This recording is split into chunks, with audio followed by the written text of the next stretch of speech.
मैं कभी सेट्स पे विश्वास नहीं करता।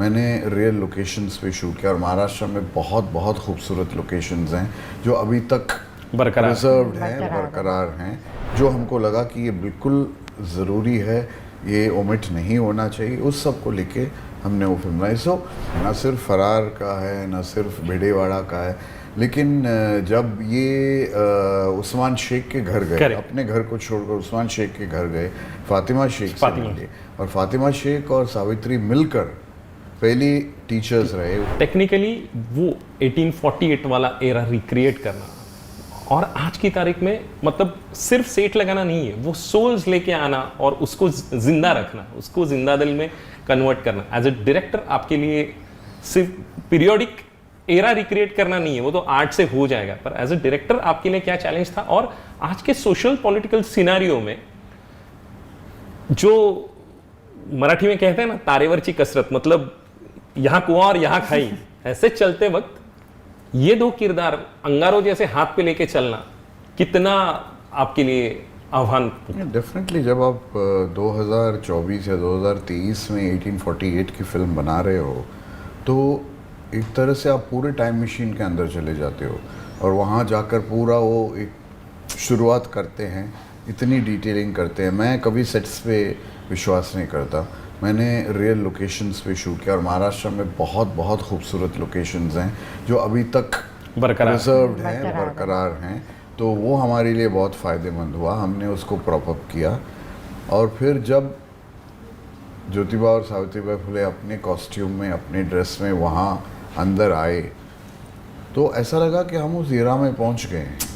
अगर आप हमारी टीम, टेक्निकल टीम को नज़रअंदाज करो और सिर्फ इन दोनों को और उस लोकेशन को देखो, ऐसा लगता है कि आप हम नहीं हूबहू लग रहे हैं। और जिस तरीके से ये बयां कर रही है तो लग रहा है वो किरदार जिंदा है और वो सोलफुल है।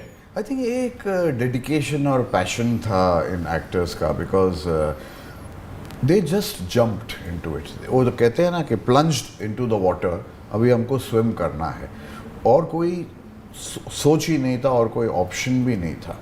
सो इतना फोकस जब होता है, इतना कंसंट्रेशन जब होता है, तो ये इस तरीके का रिजल्ट तो आना ही था।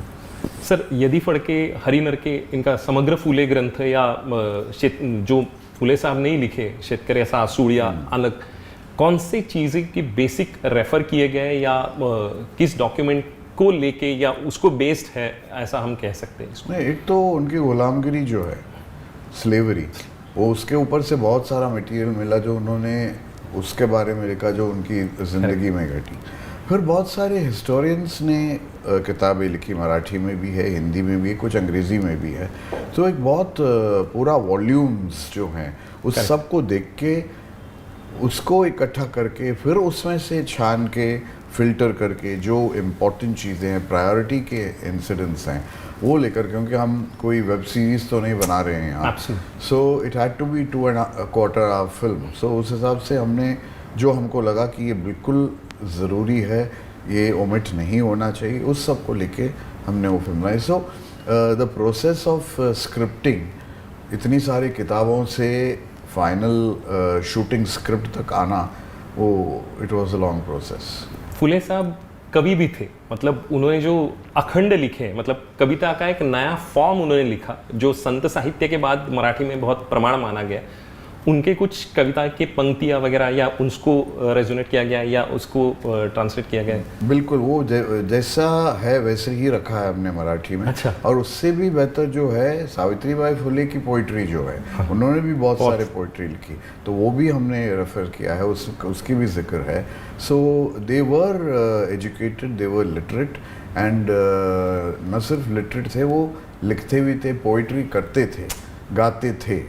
तो वो सब जो आर्टिस्टिक उनके ये भी हैं, एंगल्स भी हैं, परस्यूट्स भी हैं, वो भी रखा है। या क्योंकि फरार जो स्कूल जिनके उनको लेके फरार, हाँ अहमदनगर में या भिडेवाड़ा, वो सब रेफरेंसेस या टेक्निकली कास्ट, क्रीड और सेक्स के ऊपर टेक्निकली उन्होंने बैरियर जैसे तोड़े गए, इसके अलावा भी और कुछ फिल्मों में देखा जाएगा? इसमें बहुत कुछ है इनफैक्ट बिटवीन द लाइंस बहुत सारे। नहीं, इसमें न सिर्फ फरार का है, न सिर्फ भिडेवाड़ा का है, लेकिन जब ये उस्मान शेख के घर गए, अपने घर को छोड़कर उस्मान शेख के घर गए, फातिमा शेख से मिले, और फातिमा शेख और सावित्री मिलकर पहली टीचर्स रहे, वो पहली मुस्लिम टीचर रही भाई, ये सावित्री पहली लेडी टीचर रही। तो इसमें इतने सारे एलिमेंट्स हैं, इसलिए मैंने कहा ना कि इतना वॉल्यूम्स जो था, कुछ भी छूटना या छोड़ देना मुझे वाजिब नहीं। और 2-2.5 घंटे में बैठाना, ये भी सबसे बड़ा चैलेंज, बहुत बड़ा चैलेंज। बहुत मटेरियल मिलेगा इसमें और आपको लगेगा कि शायद ही कुछ छूट गया हो। इतने अपनेपन से लेट्स अप से बात करने के लिए बहुत बहुत तहे दिल से शुक्रिया करना चाहता हूँ। Thank you so much, wish you love luck and success. और एक नया दौर शुरू हो जाएगा। सिर्फ जाते जाते मुझे ये जो ब्राह्मण संघ ने कहा है, मतलब उसको कंट्रोवर्सी के नजरिए से नहीं देखते हुए, क्योंकि सदाशिवराव गोवंडे हो या भिडेवाड़ा हो, ब्राह्मणों ने ही उनकी सहायता की है। बिल्कुल। तो इसका खंडन या इसको खारिज किस तरह से आप करना चाहते हैं, या आप वो बहुत प्यार से, जैसे ज्योतिबा और सावित्री बाई ने कहा था, बहुत प्यार से, क्योंकि जब आप गलतफहमी में हो, ज्योतिबा ने बहुत कूलली कहा है कि मैं आप लोगों को नीचा नहीं दिखाना चाहता हूँ, मैं सिर्फ अपने समाज को उठाना चाहता हूँ। क्या बात है, और यही आपकी लाइन पूरी कहानी को बयां करती है। Wish you love luck and success. और अपनेपन से बात करने के लिए बहुत बहुत शुक्रिया। Thank you Anand sir, and thank you Patralekha ji. Thank you. Social मीडियाच्या भाऊ गर्दीत विश्वासार्हतेने चकाकणारे नाव म्हणजे लेट्स अप मराठी। सगळ्यांना, सगळ्या नागरिकांना ती स्पीच, ती लेट्स अप वरील मुलाखती म्हणजे विचारांचा खजिना। त्यानंतरच्या निवडणुकीमध्ये मला सोडून गेले।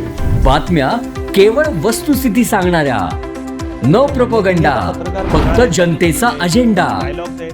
क्योंकि आने वाला कल जाने वाला है, जाने वाला कल आने वाला है। राजकारण, मनोरंजन असो की क्रीडा क्षेत्र, महाराष्ट्राची स्पंदने संवेदनशीलतेने टिपणारे माध्यम म्हणजे लेट्स अप मराठी। जगासोबत एक पाऊल पुढे राहण्यासाठी लेट्स अपचे ॲप, सोशल मीडिया आणि वेबसाईट सोबत कनेक्टेड रहा।